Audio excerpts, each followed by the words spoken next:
Good afternoon from New York. Today's subject, inner mind communication, the fear of introspection, creative, objective, and compassionate empathy, the MAGA disease. Wow. The damaged faith and love. It impairs the love flow. It impairs your ability to give and receive real needs. And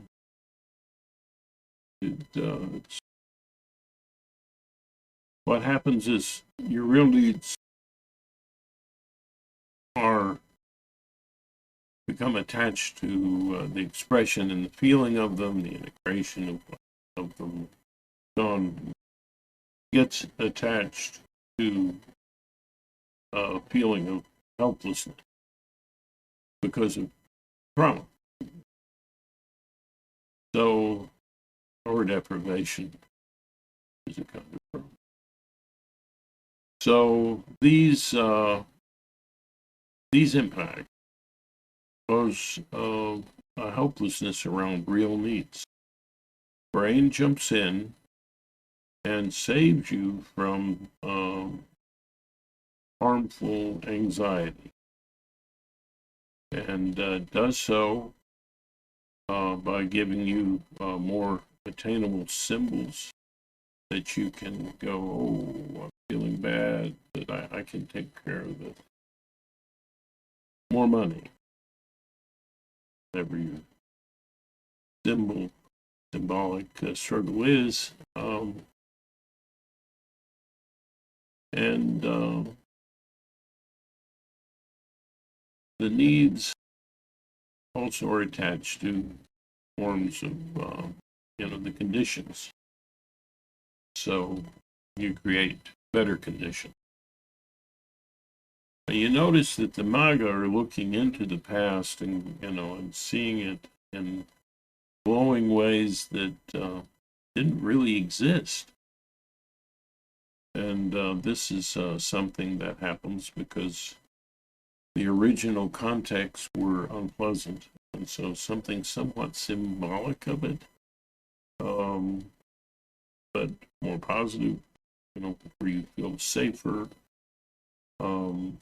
the brain tends to replace that and give you a more glowing picture sometimes of the past than what was real. And this happens in very damaged sorts of people, and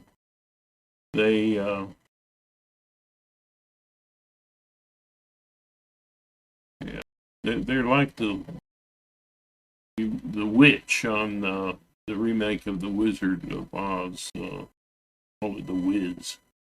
But the evil witch is shouting at one point, "Don't you bring me no bad news," all positive. It has to be all positive. That's one kind of thing that people slip into. Positive meaning positive according to this misrepresentation past sometimes. But it's a hypersensitivity to anything negative, negative shouldn't. That's how you cope with it. You have to understand the negative and the positive of any situation. That's important. But this disease, it impairs. Damaged faith and love impairs that ability. That's impaired. And so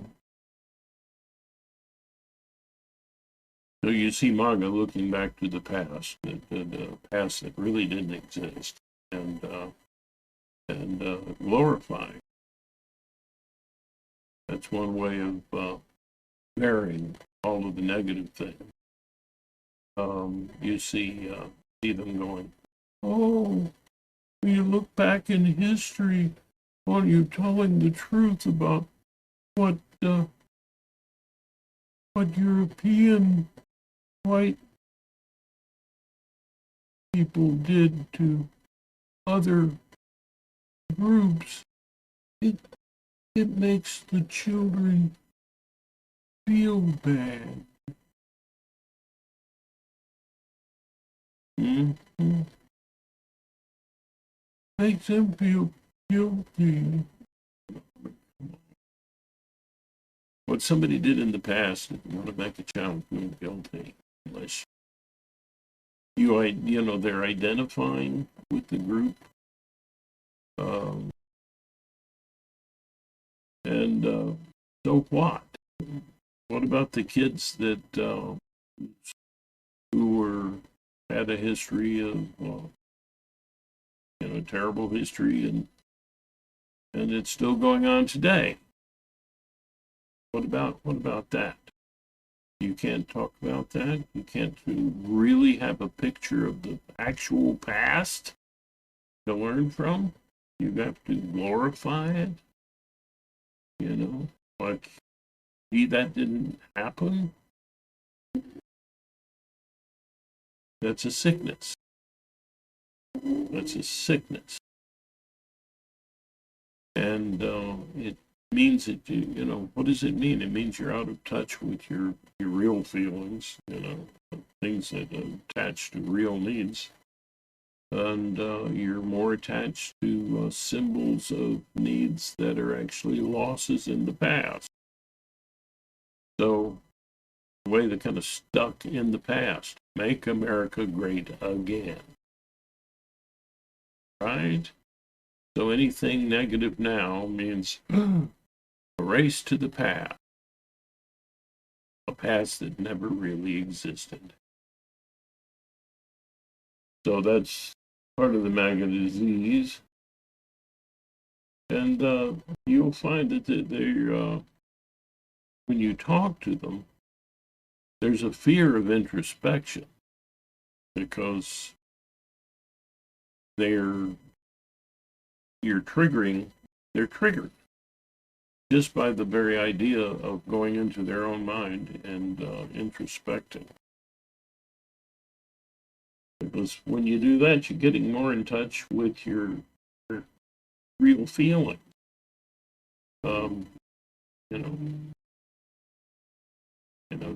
The kid in you, and getting in touch with that, and that was not a good thing for them. Of really probing into that or looking into that is very negative. They don't want to go into their feelings, so they become less feeling people. They feel things very strongly, but in symbolic ways. And because they're hurting a lot, there's a lot of defensiveness. So you see them embroiled in phony fears and hatred for someone convenient to blame, which of course is not going to be themselves. So that's part of that disease. If you talk to them and you try to get them to look at things from a number of different perspectives, you find that that upsets them. The idea of arguing from another person's point of view disagrees with you. That will upset them. And if you're trying to be truly objective about the past and about even the present, at some point that upsets them. Because the past, what is the past? What is the present in it? Except for some sense of past and a future. Otherwise, you wouldn't even. There's no word for the present. It's just is. Here and now. Which can be an escape. But anyway, that's what that's the parameters for your sense of a present in the first place. So they're not in touch with the present realities either. And they don't want to picture anything negative in the future. The present might be aiming toward, like global warming. Yet they're not afraid of global warming, but they will be all panicked about some symbolic, ridiculous fear. The aliens have landed. Democrats are really, lizards with human faces invading the world. I mean, crazy stuff. You can't make it up, Just crazy things that are coming out of MAGA.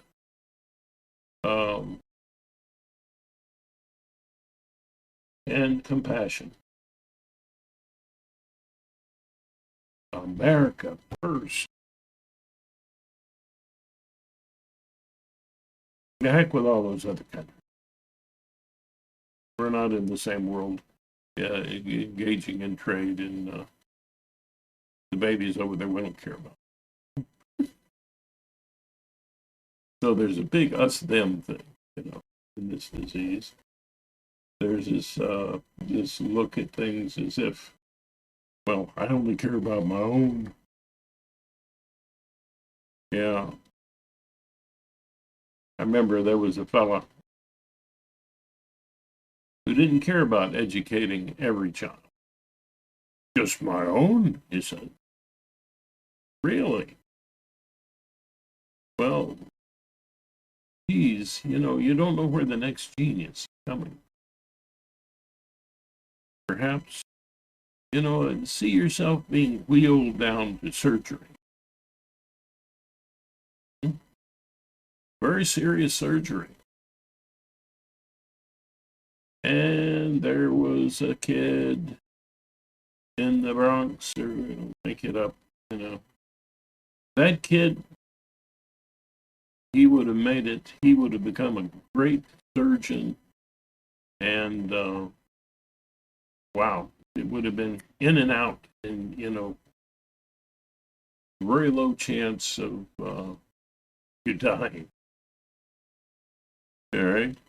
And there was another kid that, genius in another part of the thing. And that kid, he would have created things that would have made that surgery never have to happen. But you're still being wheeled down to the surgery. You didn't make it, or she didn't make it. So that kid didn't make it. And you can hear the wheels as they're wheeling you down to surgery. I guess who's gonna do your surgery for you? The rich guy's idiot son, who alone had the chance to go to college. He's the one with a sharp knife waiting for you. So maybe that's why you might be concerned about educating all the children.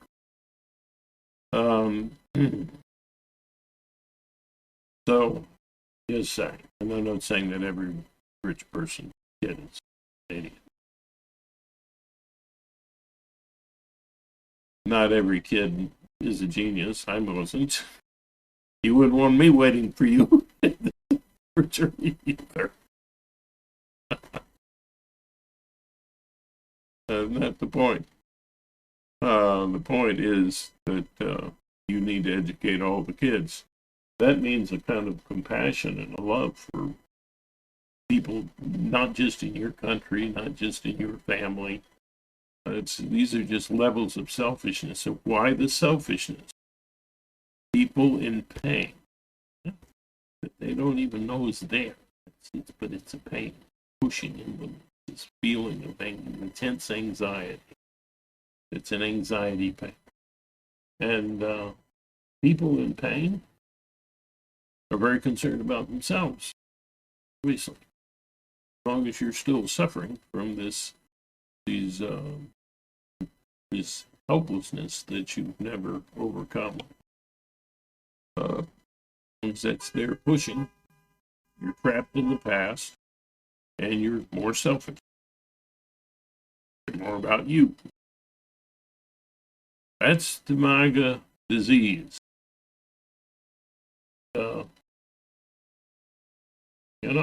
I've tested this out. I talked to a lot of people, and I find that you don't just find it in MAGA. You find it out there. That's one person I talked to not too long ago thought that Trump might be a progressive. But he wants to progress to the past. When it was better. Yeah. So being progressive is about making a better future. Not about regressing to the past, to a glorified reality that isn't real. Yeah, it's going forward. And that means you've got to deal with the negative and the positive. You've got to embrace a greater amount of creativity, objectivity, and compassion,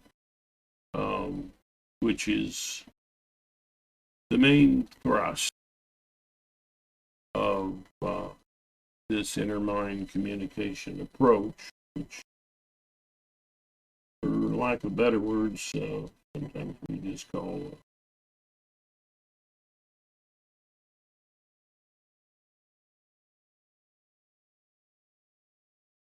empathetic awareness, because it essentially is about that. And so that's the thing. So is inner mind communication connected to politics? You bet it is. The person who can introspect, more apt to be someone who is progressive, someone who is therefore more loving, more into love and the experience of love and the promotion of love. That kind of spirituality is also going to be less religion.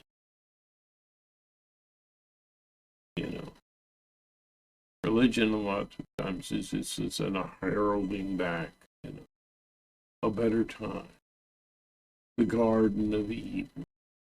This did,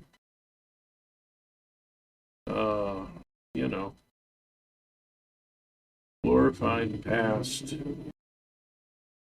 punishing attitude. The way to make people better is scare the devil out. Literally, right? So you take hurting people and you punish them, and then they see the light. Well, how good is somebody is only good because they are afraid not to be? Does that sound right? It's someone who's truly good is good because they want to be. And that's the other thing. It's like not trusting humanity, not trusting education, science. Part of the MAGA disease. They're not appreciating the innate goodness that also exists in human beings. We're not just ape-like creatures who want to lead their troop into war, battle for territory. I think we can be a little better. We are a form of ape, no doubt about it. But we can, we're more intelligent. We can be more creative, more objective, and more compassionate. And as you communicate, if you do those kind of communications in your imagination, I call it a daylight dream, then you can start to change. And you know, the symbolic stuff doesn't hold up under those pressures. And if you do all of those things in a single session, approaching these roots of virtue, artfulness from creativity, ability to see the beauty and goodness, no matter what's going on. The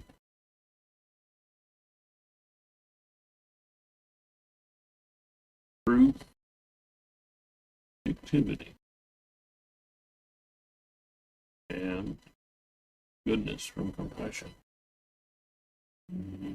So you grow in these virtues, practice these things, and it wears down the ability of the symbolic in you to function.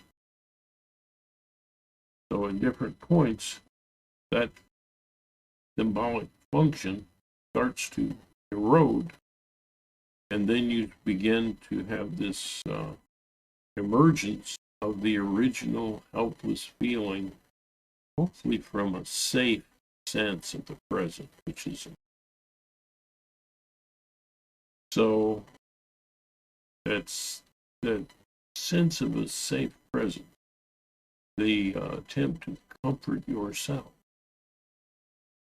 allows you to feel, but once you could not feel. And when you feel and express those needs buried in the past that still lay a hold on you symbolically in the present and your vision of the future, you begin to weaken that symbology, and you have the opportunity to feel that helplessness and unlearn it. You're feeling the helplessness because you're into the drama once again, but this time from a safe perspective, safe sense of the present. So you go in, you feel that, and you have unlearned the helplessness around those old needs. You unlearn. It's in the past. It's a thing in the past, and it's something that's needs in the past that were not met, losses. Well, next step, you grieve the losses, and only after you've really let go the losses, and then reconcile. So then you can forgive. Forget other people. It's after that that you can finally feel the hurt in you, that anxiety,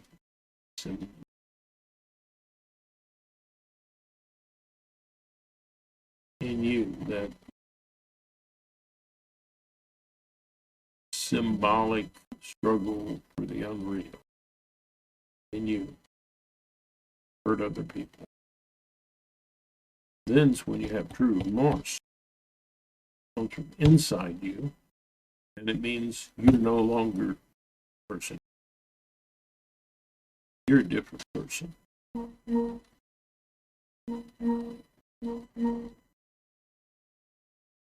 So,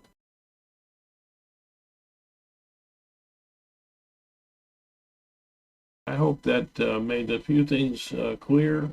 Um, and people who are deeply afraid of this kind of process and so on, afraid of introspection of any kind, even meditation, um, you're not going to help them. They need professional help. So this process, it's for relatively healthy people. Handle it. It's exercise. Not everybody can exercise. Some people can exercise, but very limited ways. So the other thing is, and this is pretty safe, people like that are incapable of following the practice won't understand it and won't be able to embrace it. The great mystic Jesus was talking in parable, and his followers said, "Why are you talking parables to these folks instead of more straight up like you do with that?" And he says, "Well, it's not for everybody, to understand. They're not ready."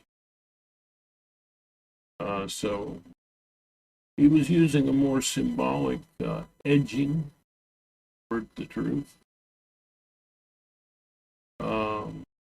which is something that didn't throw his audience too far out of their comfort. And yet, people who are truly introspective understood his mystic teachings would get it. They would see what basically talking. And for them, he could elaborate more. So, he also referred to it as, you call to your sheep.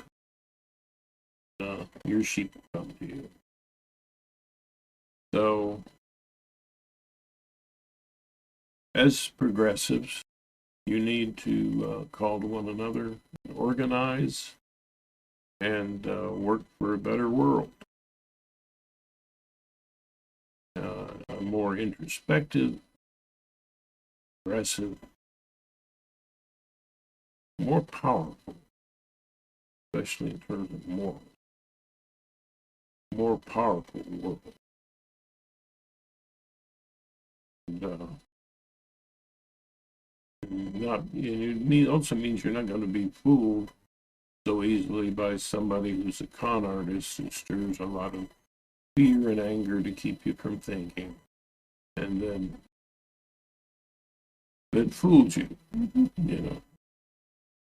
He's the guy is hyper. I call it a symbolist, someone almost more symbolic than they're real. It's so separated from reality, it's so selfish, and so oppressive. Because if the damage is bad enough, maybe the only safe image of that past would be to be the oppressor. That's a pretty serious level. Damn. Forgiving them, caring about them, having empathy for them doesn't mean that you trust them. So, what's better? You put people into a secure facility and try to help them. I'll try to help them, give them professional help. or you beat them over the head for a designated period of time, depending on the crime, and then you let them go, hoping they'll see the light, be too terrified to not do good. How's that working for us? Recidivism is really high. Not working. Progressives are right. That doesn't mean we're soft on crime, because we don't let people out until they're well. Right? That would be the way to look at that. Test them, put them out, give them an ankle bracelet, see how they behave there. See how well they go into themselves. And I'm hoping that there will be programs in prisons, people be more introspective and to help them find healing. But we would like to have more funding for that and access to professional help as well. So anyway, you can't let diseased people run your government. That means progressives need to organize people who can understand what the heck I'm talking about. Hopefully you understand. And organize in order to win. So go Joe. Clear choice. And, whatever country you're in, analyze it as I'm telling you. And, look for someone who does good because they like to do it. And these people who are morally strong, not weaklings, but morally strong, these should be your leaders. So I'll wrap this up. I like to sing my parting song, which is a bit of me kidding around like Jack Benny playing the violin badly, wanting people to listen. Yeah. But it's from my heart. May the road rise to meet you. May the wind be always at your back. May the sun shine warm upon your face. The rain fall soft upon your fields. And until we meet again, may God hold you in the palm of his hand. Or her hand, or its hand. Source of all, however you envision that. Anyway, find the source. Find it in yourself. Do the practice. And please subscribe. We're striving, if you're progressive, we're striving to help you have a greater voice. Maybe one day, some of you will be a voice, progressive voice, on this channel. Shout out to Tennessee Brando, Robert Wright. Two people like their channel by the same names. Mention. They are inspiration. And if you love free and open software, the Linux principle there, which I think is a wonderful thing. Check out Switch to Linux and DistroTube to help you find out about and be able to use Linux. A free and open source operating form. There's many distributions of it, but a form of operating system. Yeah. So also would again, please subscribe. It does help. And share the video. And stay tuned in.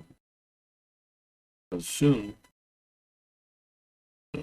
I will be joined by an old ally of mine, great political organizer at the grassroots level, where all politics begins, and from which it springs. And he'll be joining the channel. He's already a creator. We're going to be doing some important work. I hope that you will join us and help us in this effort.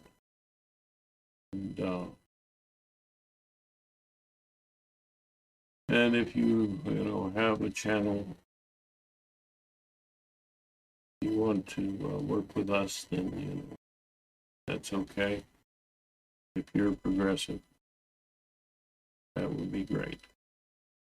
Oh, and check out Start. Wow. That's on the objective side, you want to increase your objectivity. That's a great place, and it's two really smart guys. One is a comedian, yeah, and the other who's Neil deGrasse Tyson. Start Talk. Anyway, at the end of my videos, I like to say something that is a form of honoring potential for greater love flow in all of us, and something reality which we see that we're all together, same universe, all together, connected, and one family.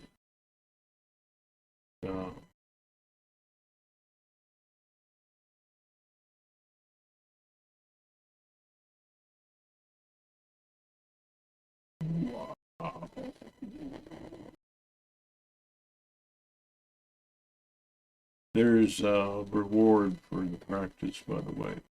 To find occasional bliss surging. Probably a chemical, but very inspirational.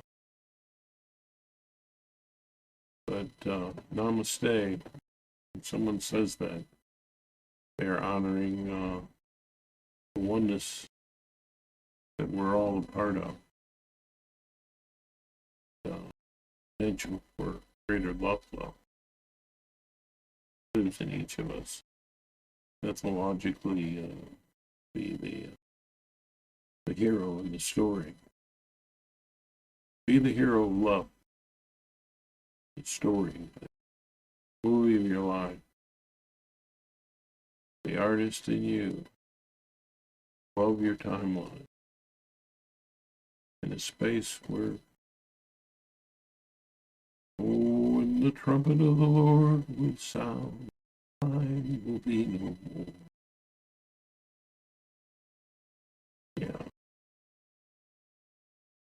The artist in you is in a timeless realm. Your imagination, the imaginer of all you imagine. In a sense, your truest self. And you are the person experiencing the drama, present, past, and future in your life. And the artist in you, from that place of enjoyment of all stories, art, who sits in a bliss beyond time. That artist in you calls you to be the hero of love.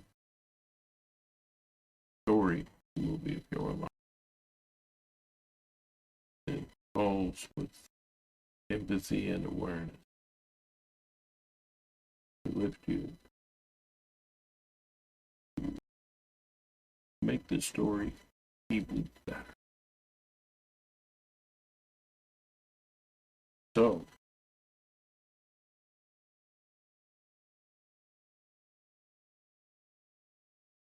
I honor that oneness that we are all a part of. You and myself, everyone. Namaste. And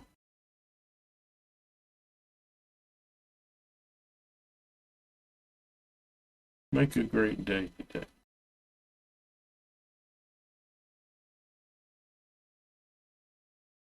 Namaste.